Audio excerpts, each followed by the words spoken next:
Okay, so I thought I'd start this video off with doing a review of some of the tools and where I got them at to do this rocker adjustment. You might have some of these tools already. I'm going to say everything but one tool came from Amazon. So the first tool that I picked up was this 1.5 inch crow's foot, and I'll show you a picture of it. It's made by Tecton, and it was what did I pay for this? $34. It didn't work. It just didn't grab the nut enough. It didn't seat itself down into the wrench head enough to grab it, and I ended up rounding off a little bit of one of those jam nuts.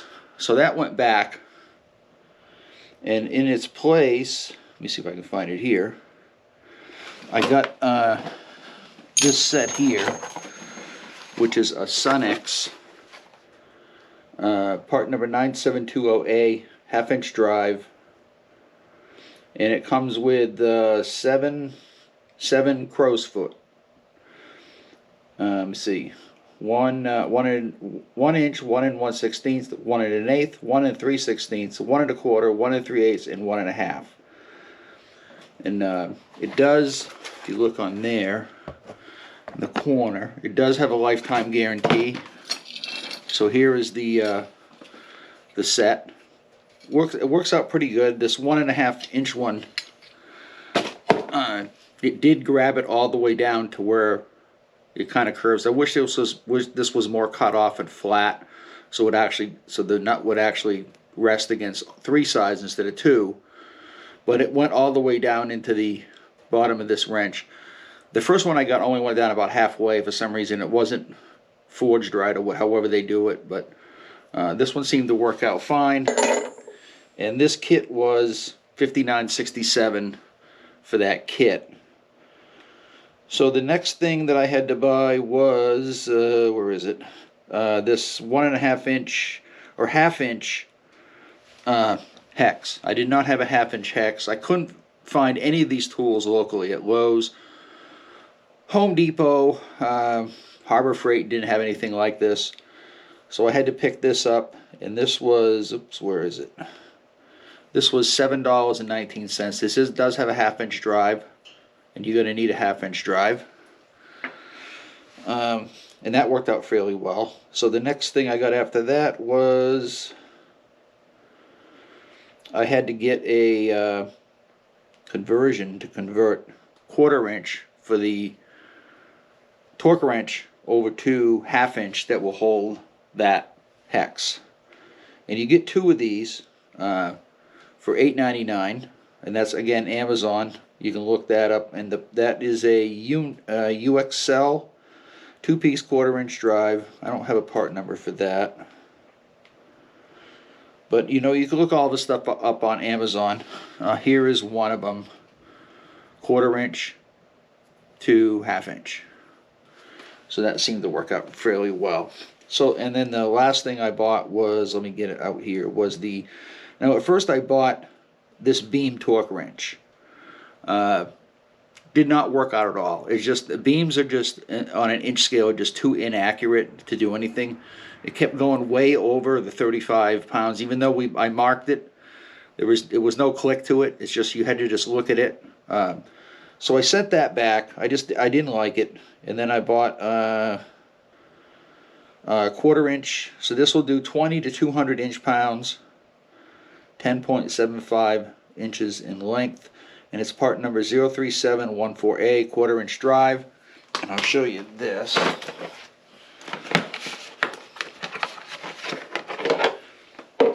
And here's the wrench. Now the weird thing about this, it won't do reverse torque for some reason. So if you have a left-handed nut you need a torque, I don't think you can use it with this, because it wouldn't. One of the things you need to do with these bearings, you need to do a swing test. Once you get it, you need to put the torque wrench in, and when it hits to whatever inch-pounds you have, it'll click. It wouldn't do it one way, so I'm assuming that this probably won't work on left-hand nuts or whatever. I don't know. I couldn't get it to work that way, but it did, register the right torque for that. And this was 20, I think 29. And this is a Neiko. I said that Neiko 1/4 inch drive. And I think that was $29 for that wrench. Yeah, $29.99, which is, to me, is a little excessive for that. Now the next thing I got was actually from Harbor Freight. The next tool I bought, actually the last tool I needed to do this with, was this one was from Harbor Freight. This is the Pittsburg Pro 1/2-inch drive torque wrench.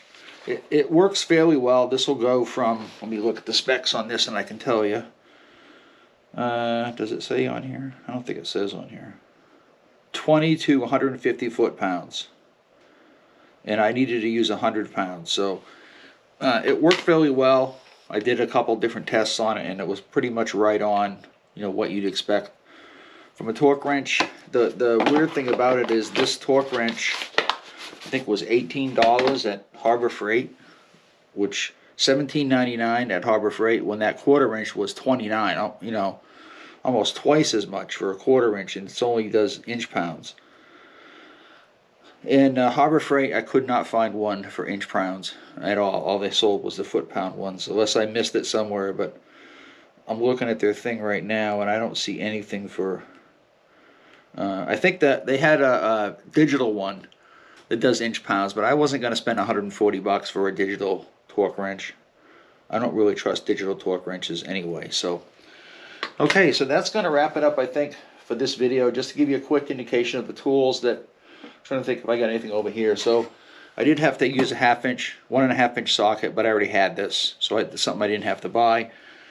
Just in case if you make a mistake, you need that to get the jam that off, rather than using the crow's foot to try to take it off. It's a lot easier with the socket. So the next step, we're going to put the wheel back on, put the fender back on. There's nothing to that, so we won't do a video on that. I did want to show you something right quick though.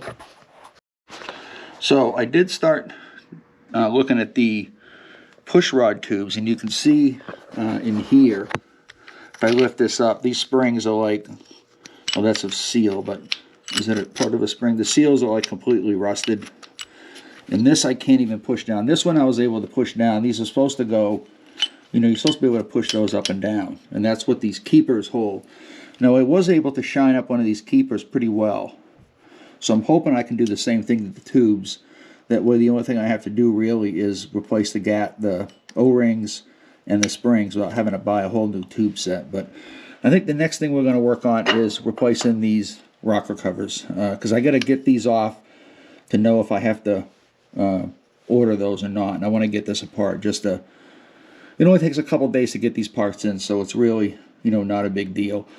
Then we'll work on, once I get the tire back on, I got to take the hand controls off to do the swing test for the head bearing, and then we can put the chrome controls on. I got the carburetor off. I'm going to do a video on that maybe next week on doing that in the ultrasonic cleaner. And then probably the last thing we're going to do is the clutch cable cover right here. And I got a brand new clutch cable that's braided, stainless steel braided. So, okay, don't forget to subscribe. Leave me some comments below. What do you think? Did you already do any of this work? Are you going to do any of this work? Again, leave me some comments. Thanks for watching, and I'll see you in the next video.